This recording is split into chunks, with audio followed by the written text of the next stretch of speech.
As the Fallow Crown nears the end of their quest, the Axis Caller crew are primed and ready to attempt extraction. If all goes according to plan, the crew will be able to use the so-called victory signal of the quest's completion to locate the Fallow Crown. Forgive me, Rust, I'm just the simple son of a wealthy magnate, but why couldn't they just follow Iavos' nighttime brand dream umbilical right to the source? Wow, that's actually an excellent question, Dirk. Thanks, I've got a lot of them. To answer your question, we have the one and only Strict and Light, Grand Archmagus of the Polyphasic Universe Theory, inventor of quintessence solidification technology, and the last student of Professor von Schreich before his disappearance. Welcome to the show, Magus Light. It is an honor and pleasure to have you here. I apologize for the Dirk. He comes with the desk. Thank you, Mr. Rossborough. I've always been short-sighted when it comes to scry technology, so being here is truly eye-opening. Nice. Magus Light. In your book, Astrum and Ethereum, you posited that matter, ether, and astrum are all different phases of the same thing. This led to improved interplanar travel with short-burst tunneling, gate beacon tech, quintessence conversion, and a slew of other developments. I'd hate to besmirch the name of the late great von Schreich, but it appears the student truly has become the master. These days, the only thing I'm a master of is eating corn dogs, so I'll take the compliment if you've got some condiments. Ha! Killing it. Dirk, please. Oh, Dirk what? I finally meet someone with goofs like Jaeger and I'm on fun time out? Magus Light. Strickton, please. Magnus Light sounds like a soda or an ointment. Have you got buboes on your bugle? Smear a stickle of Magnus Light on the shaft and you're ready for a night in the town. Now with raspberry, coconut, and ham.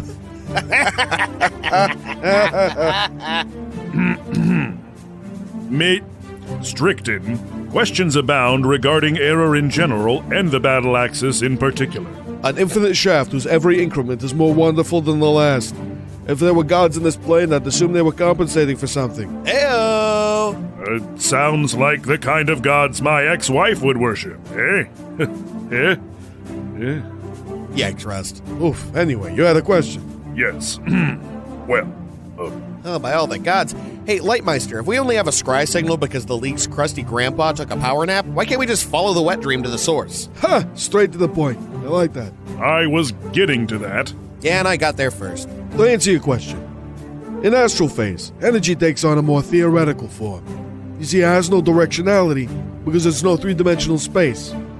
Instead, you can think of it as being everywhere it could be all at once. Just because Mr. Isidore is in the Axis doesn't change the location of his astral form. Technically, following it to its source would just lead back to his bed. And unless you're into GGG dilfs, that's the last place you want to be. Let me tell you, you'd be surprised what an old fogey like me can get up to, huh? Let's just go to a commercial. We'll be back with more Strict and Light after this.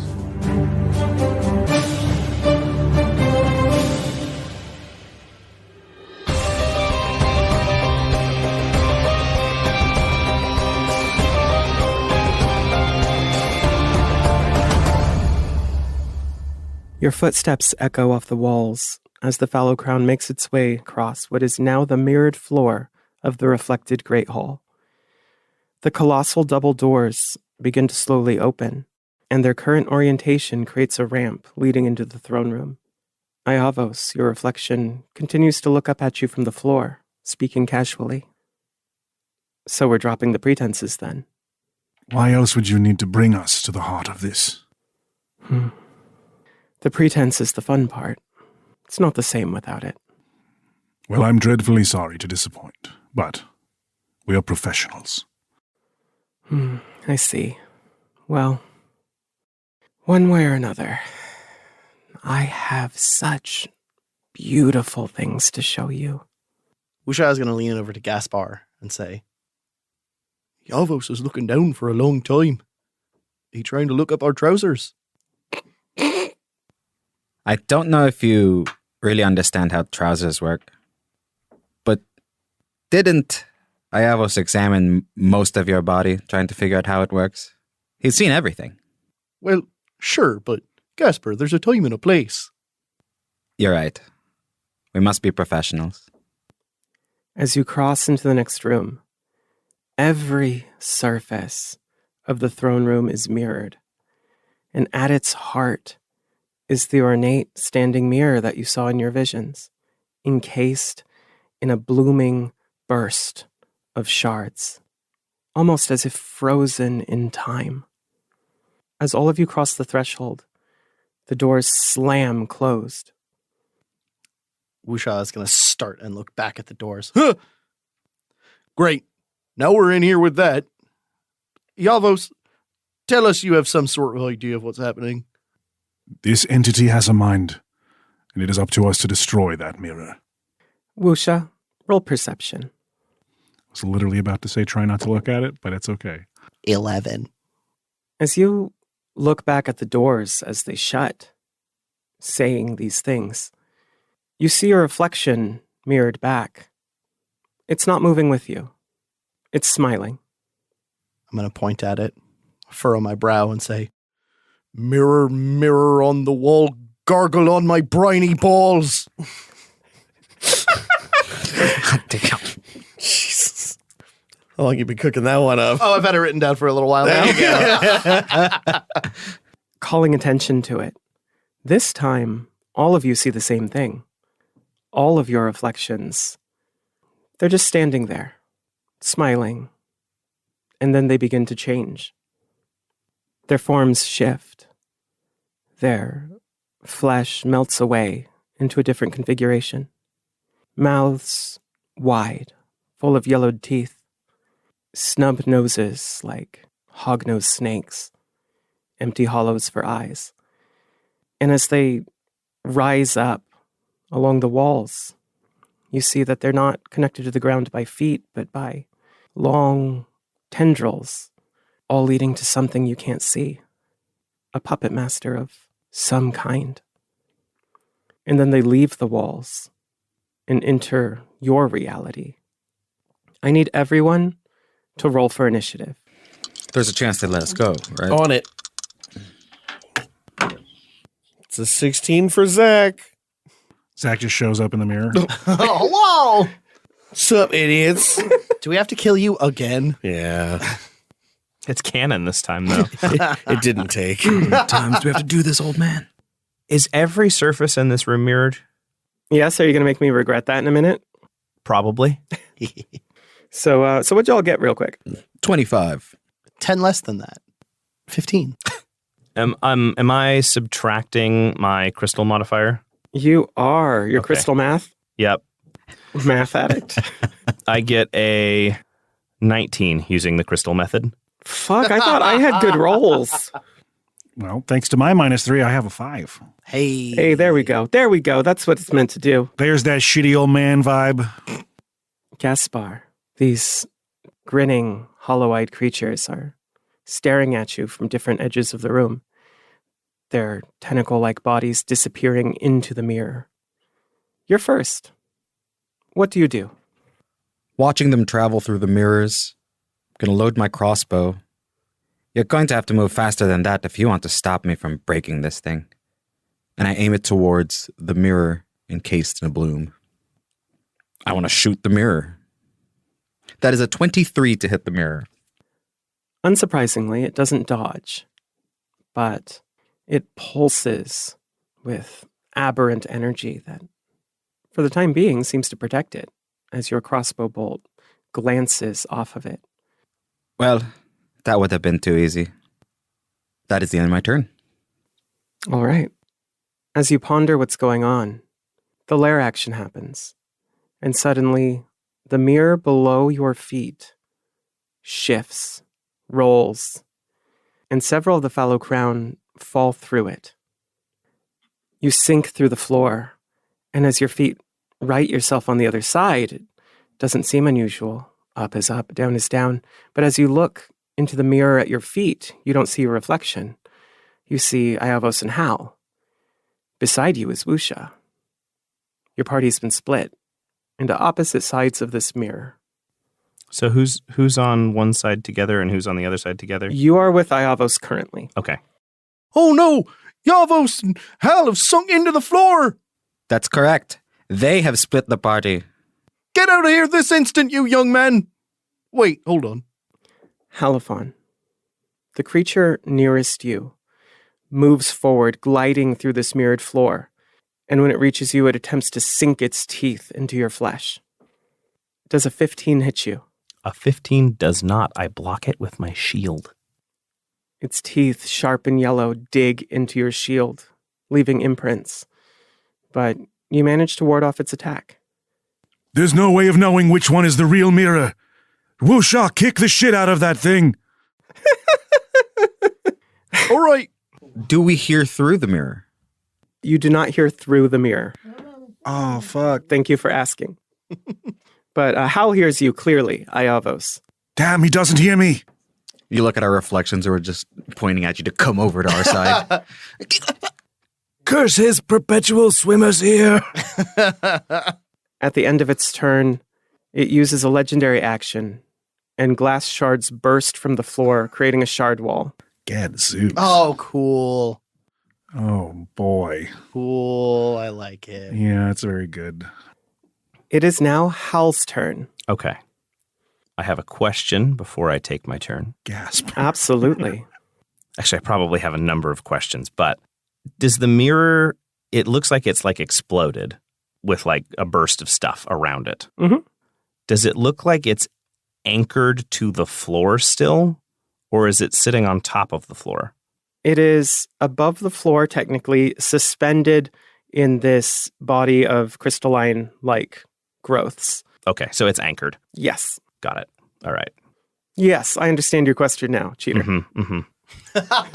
No, it's good thinking. All right. Iavos, we're going to have to find a way to separate you and me.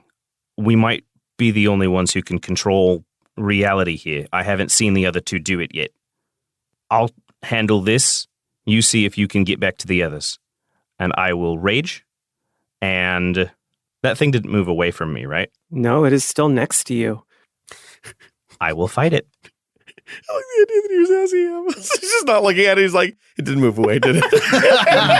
That's right Is it behind still- me, isn't it? it's still there, isn't it? Still there. That's very good. I will rage. I'll reckless attack. Do I still have a penalty for the crystal?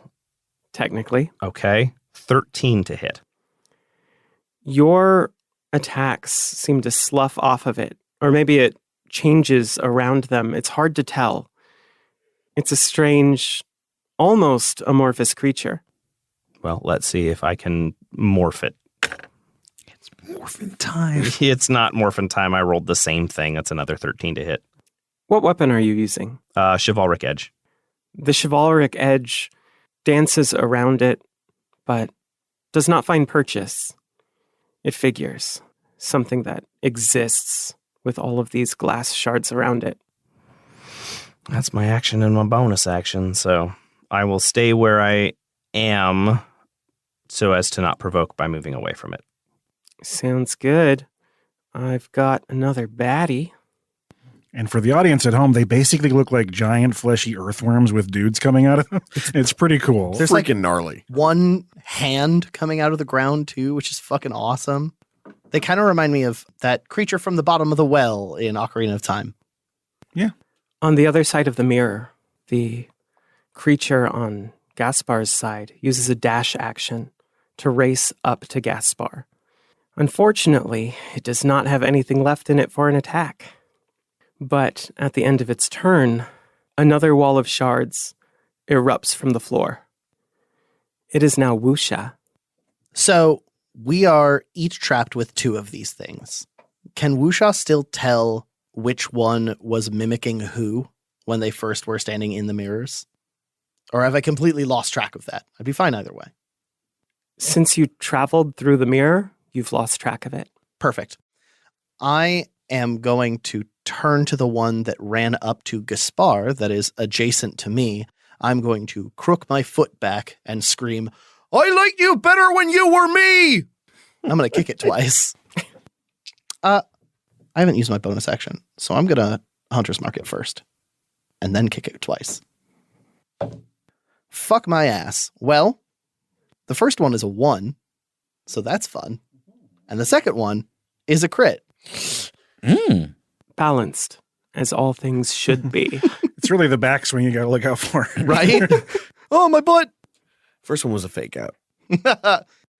So with my new Piercer feat, I do 3 times weapon damage on a critical hit on things that do piercing damage instead of 2.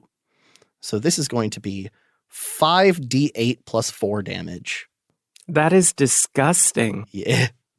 And if it's a construct, isn't it like an extra 2d8? I think so, but this is, I don't think this is a construct. It's made of way too much flesh for me to assume construct. You should have done that against the mirror. Probably. But that would imply that he could follow my direction. Yes. I'm not going to metagame Zach. Fair. Oh my God. 17 plus 2 more. 28 damage to it. But what about a reroll? You're right. You're right. I'm still getting used to this new ability. One moment. Add 5 to that. 33? 33 plus, I apologize, the kick axe does an extra d8 fire damage. So that is 2 more d8 damage coming up. Isn't it 3 more? Because you times 3? Only on piercing damage. Ah. Yeah. So where was I? 33. 3. Thank you. Plus 10. 43 damage. Fuckity fuck. Good fucking God, man. That's a kick. That is one hell of a kick. Damn. Put this thing in the fucking toilet. I'm working on it.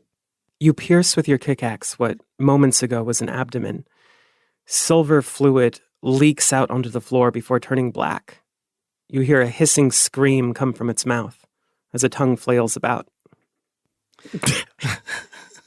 Looks like this mirror failed its reflect save. I am going to look at Gaspar and I'm going to say, you want to try some of that tricky shit? I got things covered here. There's not much tricky shit for me to do. It's all blades. I believe in you. Woosha done. The next creature in the initiative holds back. It does not charge you, simply summoning another wall of shards. Iavos, it's your turn.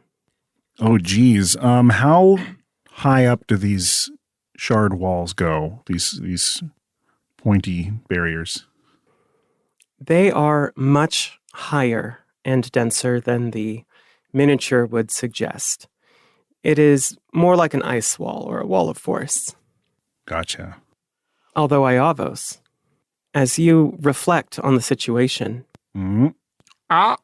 your affinity with the mirrors grants you 2 unique actions if you choose to use them.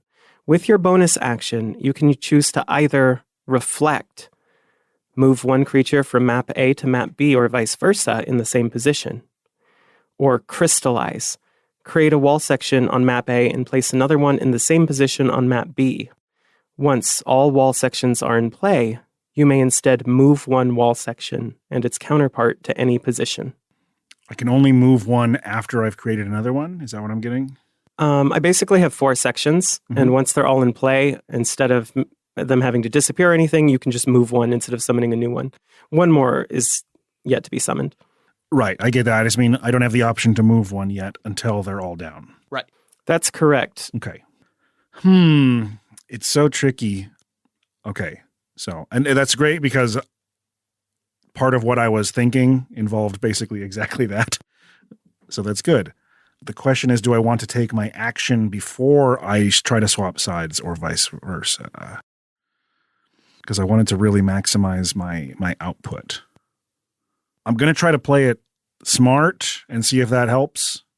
But I also have some evidence to go off of that it's not the best idea. This is so hard. I have too many options. And I just want to, because I have a very finite amount of spell slots.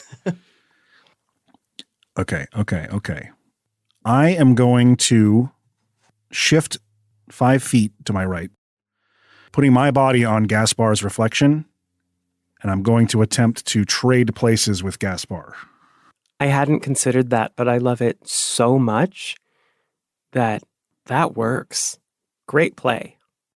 I'll move the miniatures in a minute. Right now, I'm Gaspar. All right, Gaspar, on the counter. Now, as much as my ambition is to destroy this evil mirror, the current wiggly dudes are a much bigger threat to our progress. So I'm going to point my finger at the one on the other side of this barricade, and I'm going to unleash my first ever real 3rd level spell. I'm going to cast Lightning Bolt but I'm going to use a spell secret to change that lightning into a blast of thunder, a cone of pure sonic energy blasting through the barricade, hopefully, and into that creature. If not, passing through the cracks would suffice. God damn. How do you feel about that? However you want to do it. If you want to say it passes through reflective surfaces instead of reflecting off of them to double hit something, I'm compelled to say, yes, please hit my monster once. My intent was to see if I can destroy these barriers with sonic energy, and if I can, it would follow through and also hit the creature. But if I learn that I cannot bypass this wall, I will have learned a lot about what I can do with my magic. Let me check the wall's hit points. Counter offer. Turn it into radiant and hit everybody in the room. There you go. I don't have a spell that can do that. Send a fireball. Yeah. No, just because it's going to bounce everywhere. Oh, I see what you're saying. Yeah, remember the room is fully mirrored, so there's thousands of images of us on all surfaces right now. All right. You don't know the stats on this wall, but if you'd like to attempt that, you can certainly attempt it. I will. As I trade places with Gaspar, I'll say, "Prepare yourself, Wusha. This might be really stupid." And as I manifest the electricity, I take the lightning bolts and I fold them in on themselves so they create thunder, and I let it out in a straight line.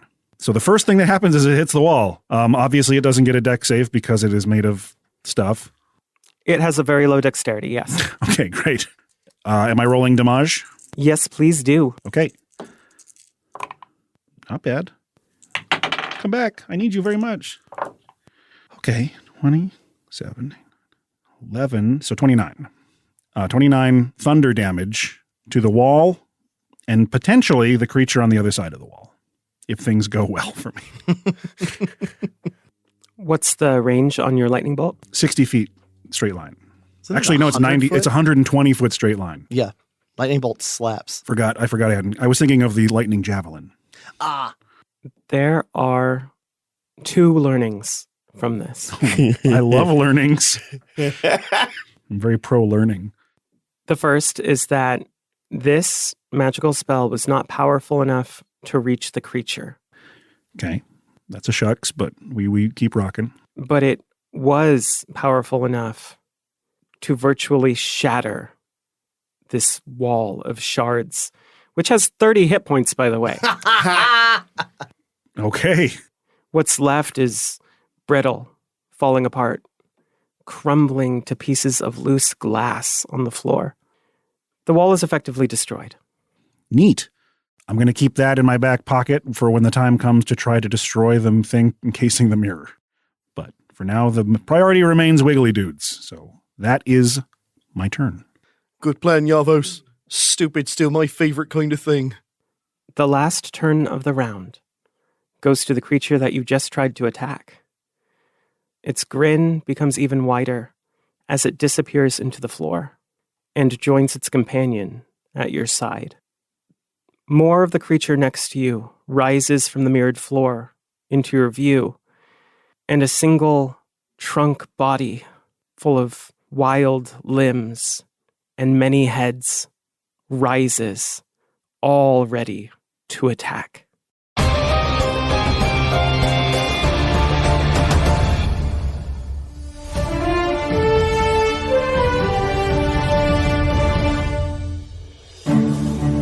And we're back with Stricton Light. Tell me, Stricton, what makes Error so unique a plane? Aside from the obvious, such as the battle axis itself, the infinite nature of its dimensions, and the total lack of higher life, Error is, for all intents and purposes, dead.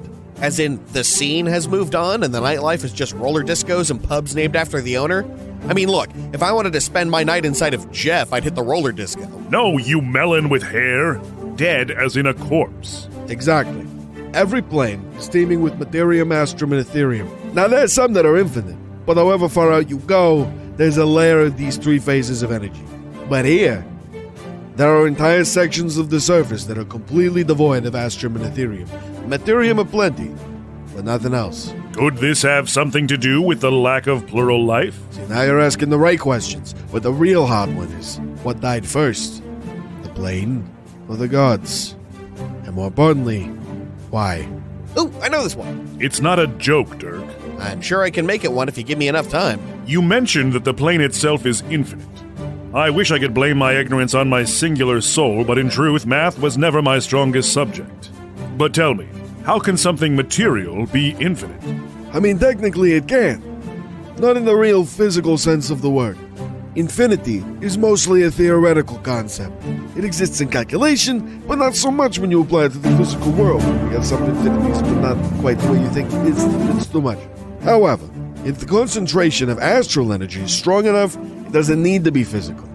You remember what I said earlier about astrum taking more theoretical form, right?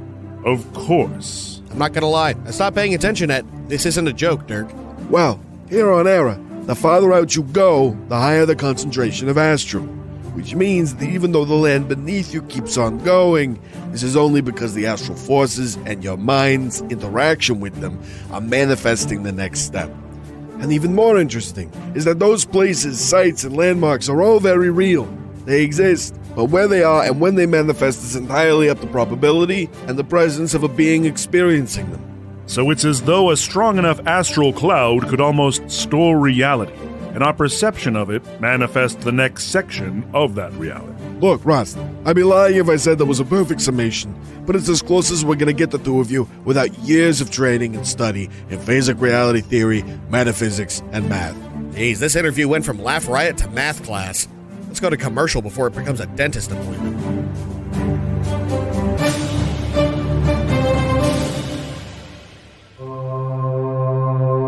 We're about to witness a planar phenomenon, a keyhole between worlds that only marketing can penetrate. Join me as we glimpse into the Adverse.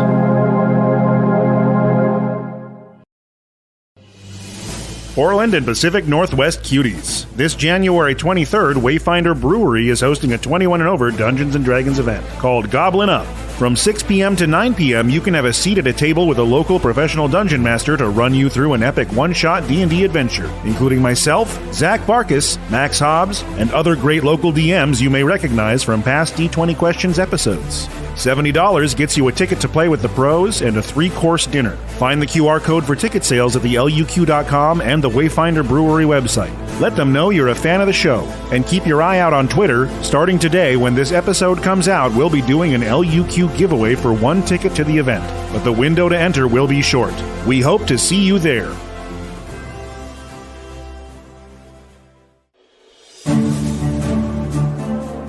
Hey, LU cuties. I missed you, even though in audio form I exist outside of time.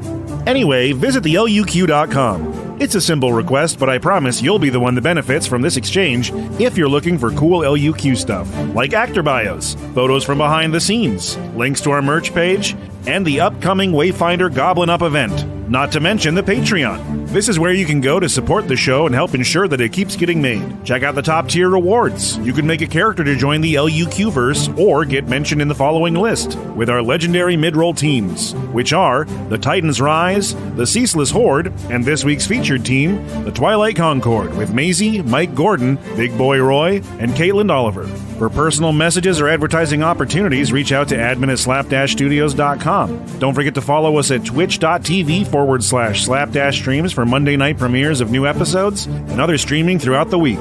Our temporary mailing address while waiting for a new P.O. Box is 2511 Southeast Pine Street, Portland, Oregon 97214. And there's even more juicy LUQ news and events happening in the near future, so remember not to skip the mid-roll. If you don't listen to me, I cease to exist. Just kidding. I love you anyway. But that's enough out of me. Let's get you back to that there battle axis.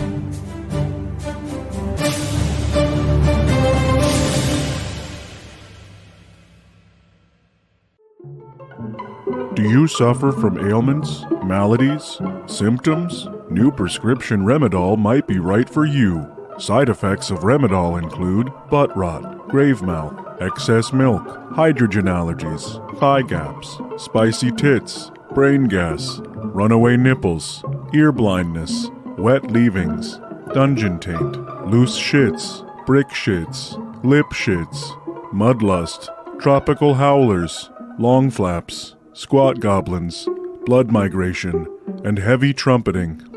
For long-lasting side effects, increasing your dose of Remedal makes sense to us. We're not doctors. We just make Remedal. Remedal. It's a pill.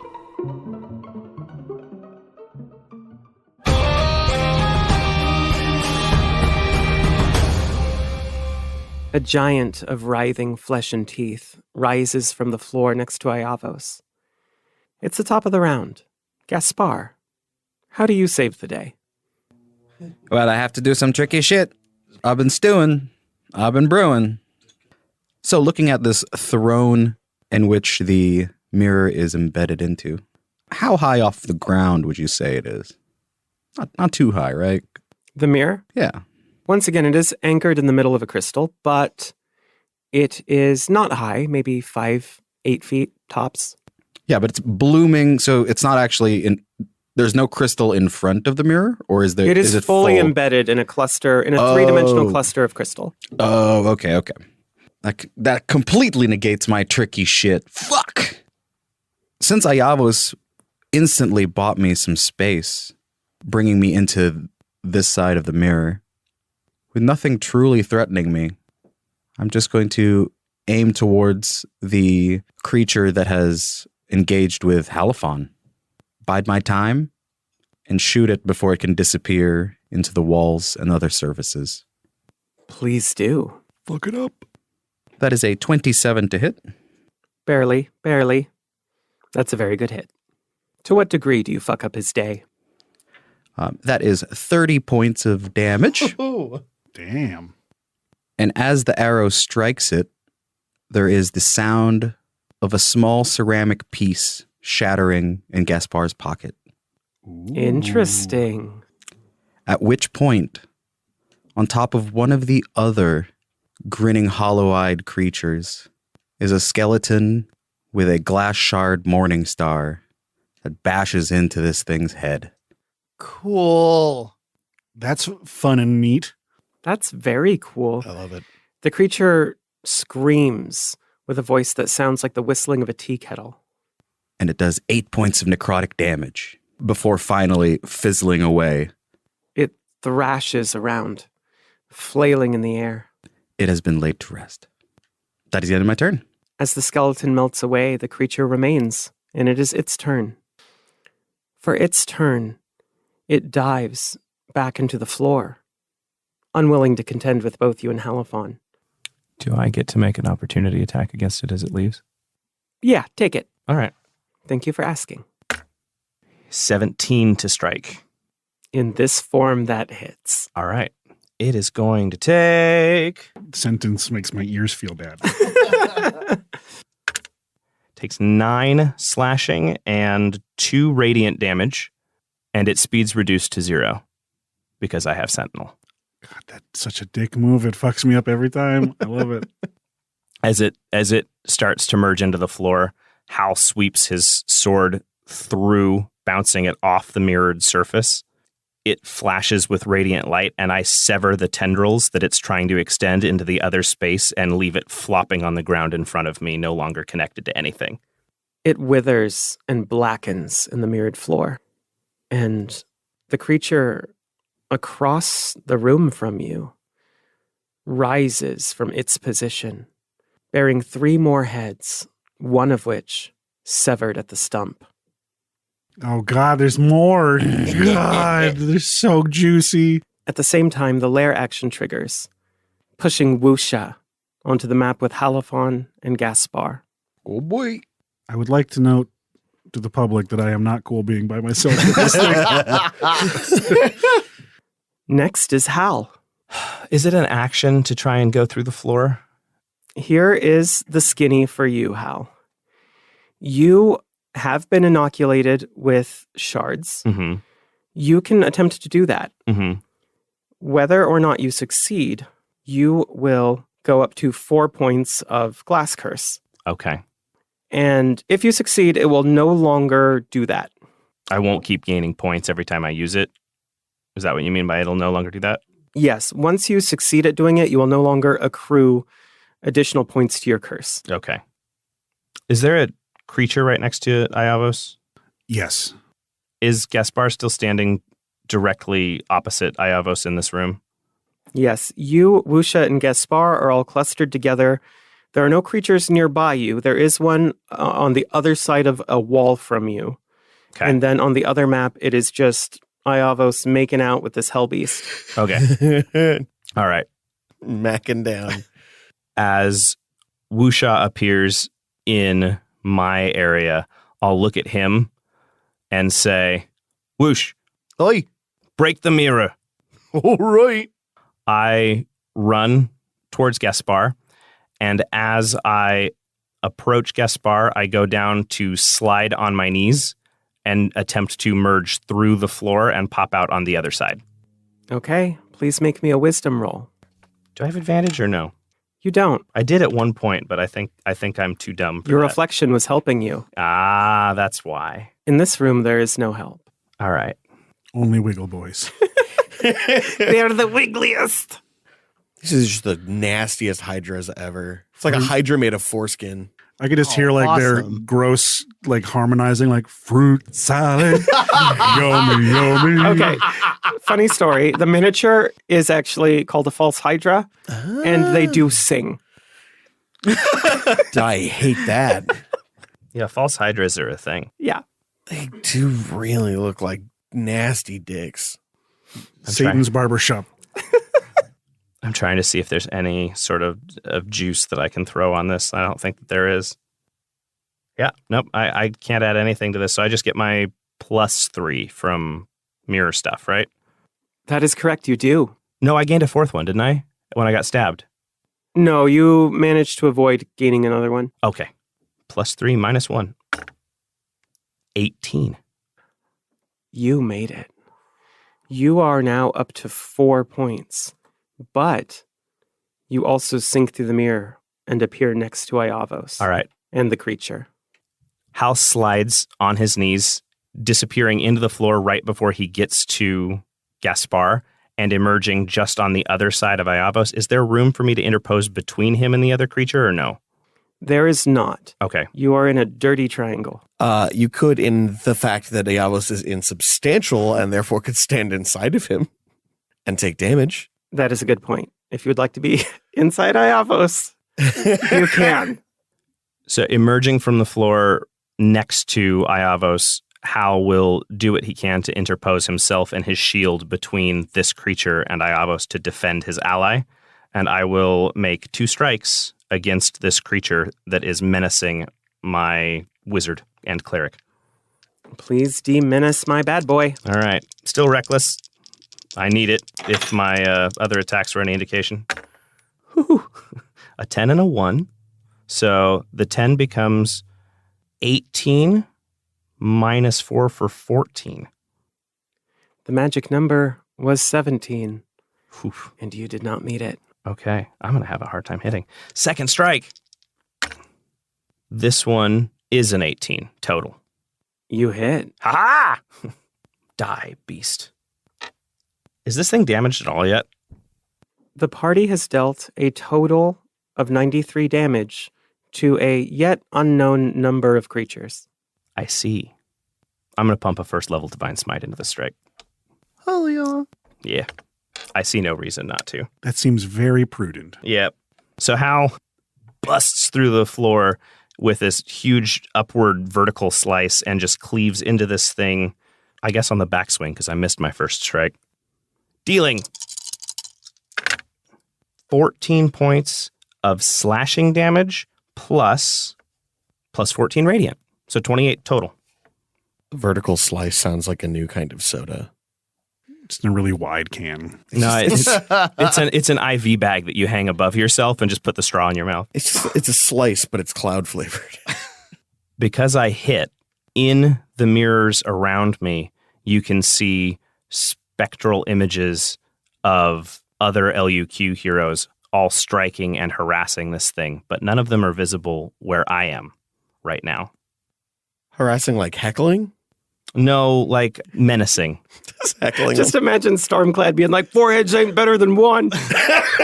There's 2. They're old and wrinkly, and they're sitting in an opera booth just opposite. Okay. That may become important, so. It is now the creature's turn, who you just struck. And its attention has left Iavos, and all 4 heads are focused on you, Halophon. Good. It begins by using its bonus action to send Iavos to the other side of the mirror. I'm okay with that.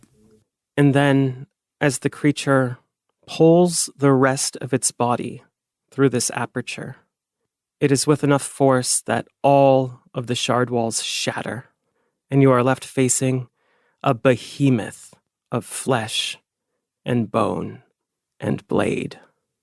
Its myriad of heads begin to thrash and flail, all of them attempting to bite you, to tear you apart, to rend the skin from your body, to create something beautiful. It has advantage on every attack. You're shitting me. Jesus Christ. I use Chris. reckless attack. That's how it works. Well, that's not the most opportune time to get soloed by a boss monster. Yeah. That's right. I believe in him. He's up all night to get lucky. The first attack rolls a 24. That hits. It does 11 piercing damage Okay. and 4 psychic damage. Oh, good. It bites you more. Oh, I'm sure it does. The next head strikes. 25. We'll hit. My AC 17 if you just want to save yourself time. It does 11 piercing damage and 1 psychic damage. Where's this creature been all my life? Inside you all along. Between your legs. Yeah. This nest of dicks. All with faces. Whenever I look It's at Zach, the I dick do king. think Hydra penis.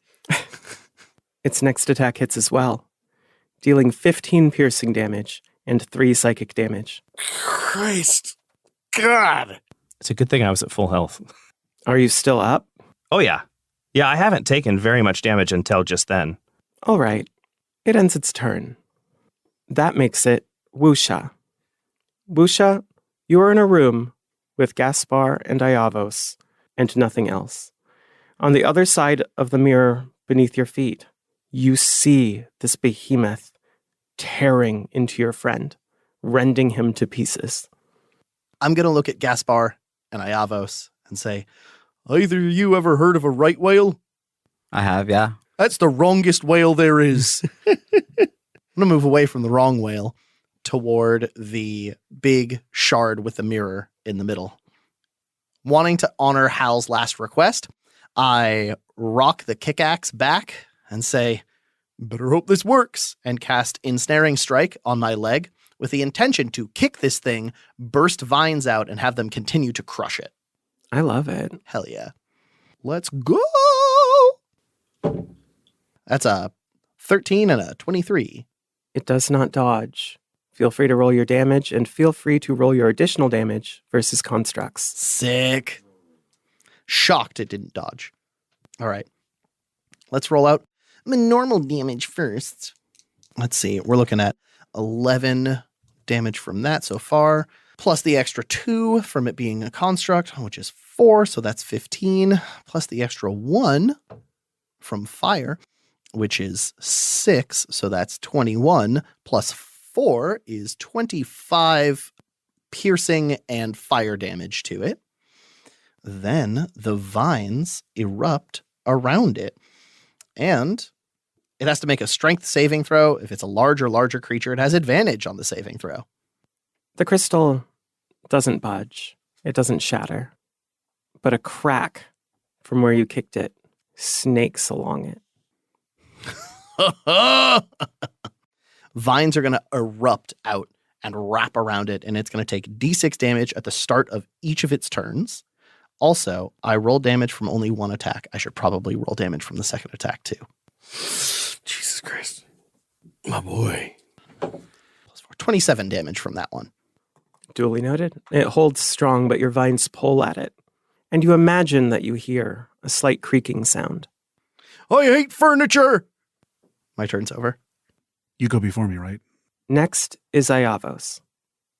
Iavos moves 20 feet to the left, looking through the reflection and lining up the room very carefully, and then saying, Gaspar, to me, please. Let's kill this motherfucker.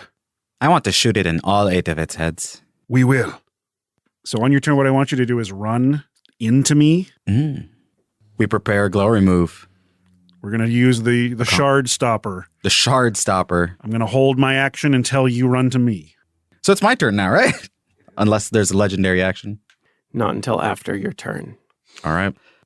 With Iavos calling the play, Gaspar will follow it. I run towards Iavos, into him. When his body passes the threshold of my ectoplasmic form, I'm going to possess him and use my bonus action to flip to the other side of the mirror where Hal and the behemoth are. And using my held action, I'm going to target all of the shrapnel I created by destroying this wall and hurl a 4th level catapult at this creature. But because Gaspar is controlling the body, I'm letting him aim it and try to get sneak attack damage on top of it. All right. I love that for you and hate that for me. Feel free to roll what you got to roll. So you get to attack with a +4 to hit. Okay. +4. That is a 22 to hit. Oh, Wait. Oh, an extra +4. On top of their Okay, yeah, it's normal much bonus. higher. It's high. Oh yeah, it's additional 4 to your normal ranged attack bonus. Yeah, okay. So it's a 32 to hit. And its armor class is merely 18. So if you want to roll sneak attack plus 3d4 from the glory, I will roll the damage for a 4th level catapult. Yeah. As Gasparovos, Iavar, the Gaspar Iavos hybrid teleports into the room. Hal catches this out of the corner of his eye in the mirror and smiles at this creature and says, "Success in a room full of mirrors, and you still couldn't pay attention to what you should have been watching out for," as the explosion begins behind him. That's a good start. Clonky. 11, 21, 24, 27, 35. So we both did exactly 35 damage, which means together, Gazpacho, yeah. Gazpacho deals 70 damage with our combo move to the reflection monster, the flesh boy, the big wiggle fuck off, The biggle wiggle. biggest wiggus. All of the heads are moving their jaws, eyes fixed on Halifon, when suddenly a new figure emerges from the floor and delivers this attack. A flurry of shards cuts through the creature, grinding it to pulp as blood sprays all over Halifon from head to toe, covering every inch of him in viscous silver liquid that darkens to a black ichor. As all of the pieces fall to the mirrored floor with wet slaps, they dissipate, become reflections once more, and separate. And you see them transforming back into all sorts of people, the denizens of a castle long, long ago. And this creature dispelled. You see the glass all around the room begin to crack and fall. A hail of razor-sharp flecks.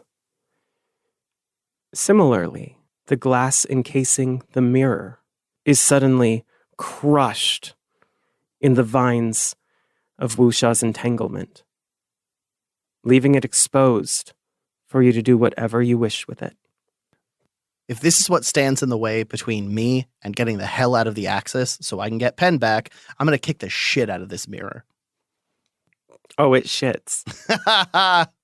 You cock back your kickaxe and deliver one final blow, shattering the mirror. You hear crashing from every direction as this releases its hold on the entire castle. As the room begins to melt away, you find yourself reunited with your friends once more, all on the correct side of the mirror. The ghost of Iavos gets vomited out of Gaspar's stump. And he's like on his hands and knees on the ground. Oh, so edgy, but cool. As the last piece of glass falls from the frame of the silver mirror, you see that it opens into a new place. Not this castle, not even the mirror world. Maybe an exit. Maybe someplace new. Hopefully, someplace good. And as all of you go hand in hand and walk into whatever lies next for you, the last thing you remember is realizing that Wusha's kickaxe is on the wrong leg.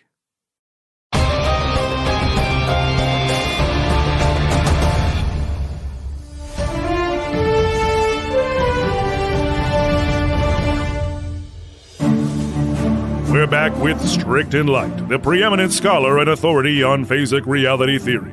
Earlier, you mentioned that the plane of error is dead, citing the lack of astrum and etherium. However, you also mentioned that these reach greater concentrations the farther you go out from the center. If that's the case, are the outer reaches alive? One might think so, but no. When I cited the energy levels of the center, it was merely an example of the death of the plane. The greater issue is that the population, which we know so little about due to able-light restrictions on surface landing, generates so little contestants, and what little they do make is almost immediately consumed or dissipated. Consumed? Exactly. You no doubt aware of Leviathans, yes? These creatures are the closest things to gods in error, and most of the contestants these creatures are generating goes to them. To put it bluntly, the souls of Errites are weak and incomplete. This isn't to say they are less than us, but rather that their plane is so energy poor that they are not a viable food source for any higher life. Food source. An apt description, but rarely is the quintessence cycle put so bluntly. And yet, that's exactly what it is. Energy moving from one place to another. Our bodies are designed to consume life and convert it to quintessence. And quintessence is harvested by higher beings, which use it for fuel for their existence. I am afraid to ask, but where does it come from? If physics explains calories and conservation of energy, how is it that we generate this tremendous resource without losing energy in the process? There are many theories. The most notable being that quintessence is manifested from the membranes and venous structures of the greater cosmos. That the ley lines and the tethers, or whatever you want to call them, supply quintessence to a plane from some energy source that we don't know about. The hard answer is, we don't know. Fellas, I hate to interrupt, but I think we have some breaking news. Dirk, if you fart, I swear to all the lords above and below. Warren, please. This is serious.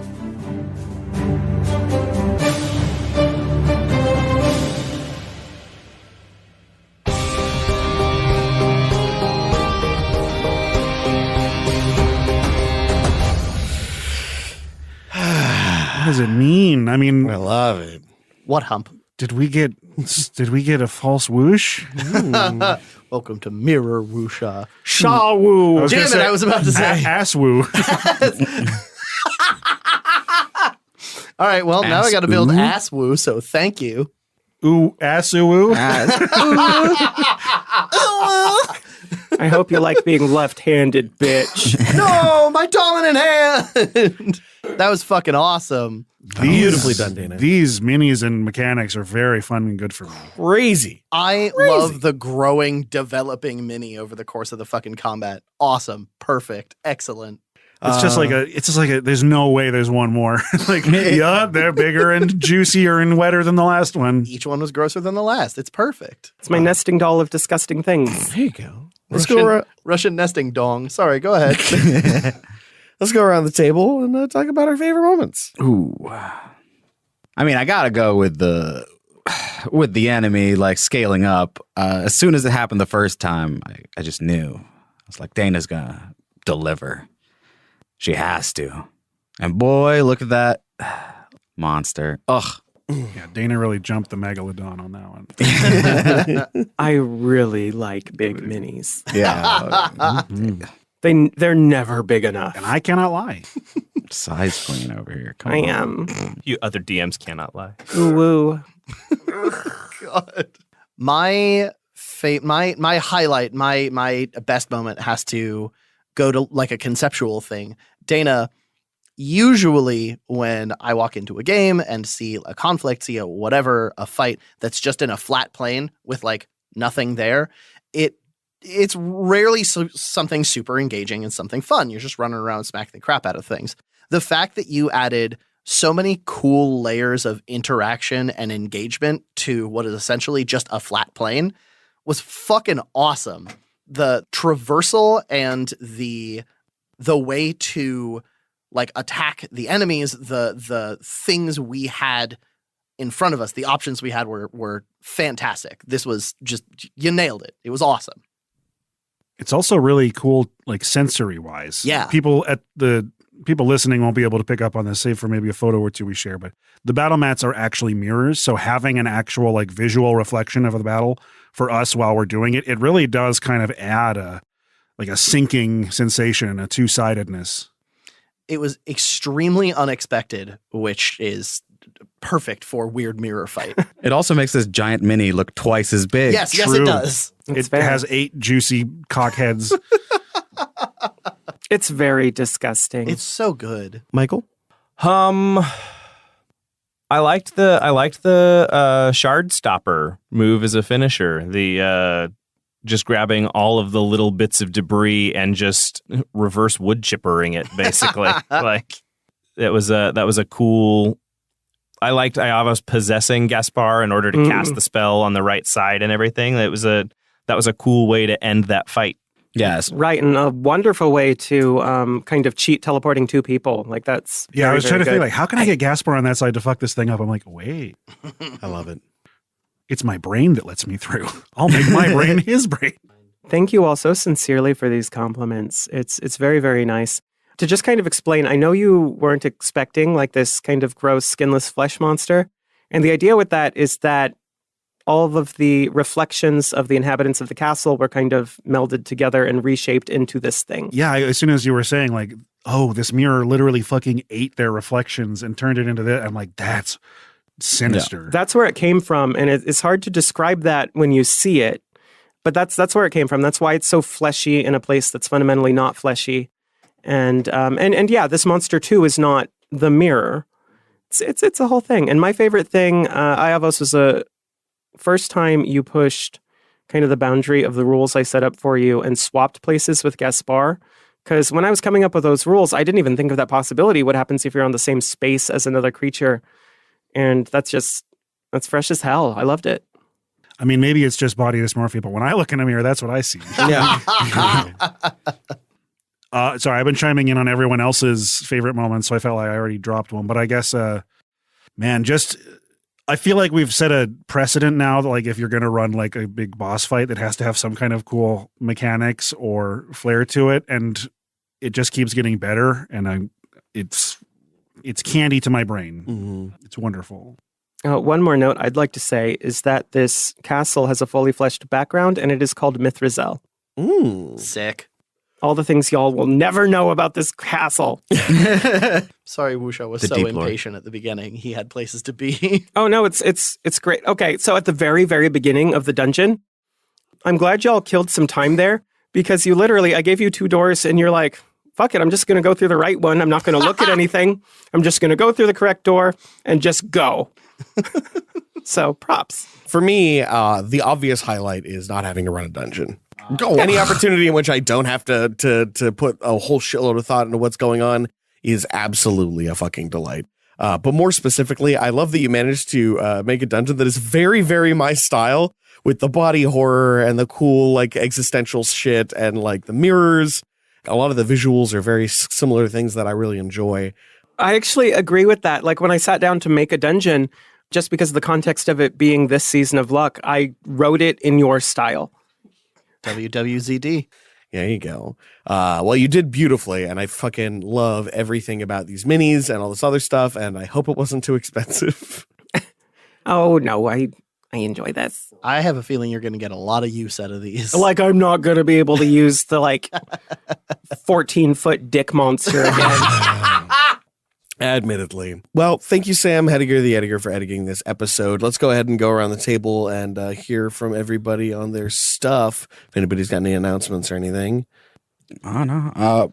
I'm Angelo Kaluag. I play Gaspar, possessed by a Yav ghost. Gazpacho. Gazpacho. Somehow it's the right answer. It's a soup. What Exactly. There was But no it's a cold, other deadly soup. Yeah, it's perfect. no other possibility.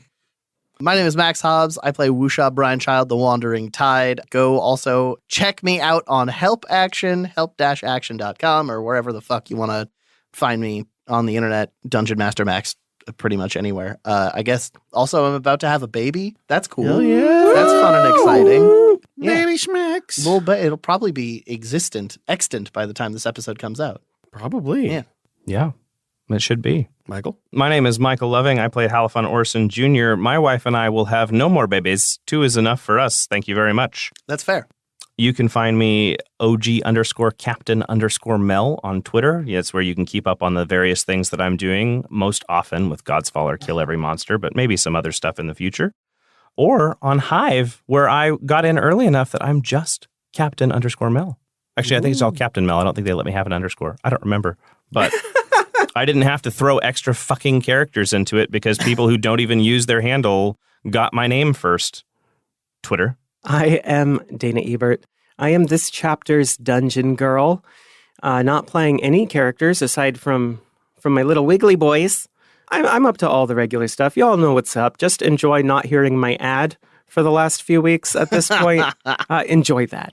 Yeah. And then when we're open, come visit us. But I'm on social media. It's all the same stuff as before. I haven't migrated from Twitter yet. I'll let you know if I do. I don't currently plan to. I'm still on Twitter until it collapses, but Yeah, when it collapses, I'm not sure I will set up in a new home, but if I do, y'all will hear it. It'll only collapse if you leave. I don't even know what Twitter is. I don't use Twitter. My name is Law. I played Iavos Isadora, the scion of the Withering Acre. And I almost played Iavos. I'm getting closer. Every game I'm getting closer to playing it back to normal Iavos. I have almost. Yeah. And I'm creative director of Slapdash. Everything that I do, you can see with Slapdash stuff usually. We're going to try to start streaming more soon. And hopefully the cuties and me can do some Pokemon raids soon. Hell yeah. I'm Zach Marcus. I was not Dungeon Boy today, but I just provided an extra voice and a lot of extra distraction. Turns out an ADHD person sitting at a desk with a bunch of weird fidget toys isn't a great fucking idea. Sorry for the extra noise. Sorry for the extra distractions, but I hope you've enjoyed my presence anyway. I am also the technical director for Slapdash Studios and the typical Dungeon Boy, the usual Dungeon Boy. But I wanted to mention that we've got some pretty big projects coming down the line. We are looking to make some pretty big changes.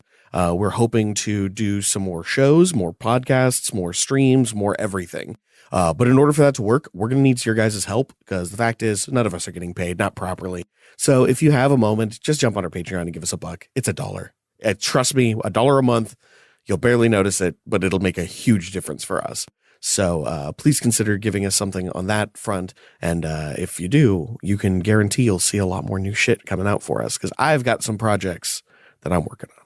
I already said this, but thank you, Hediger the Editor, for editing this episode that was a little longer than we have been trying to make them, but not insufferable. And until next time, we wish you luck.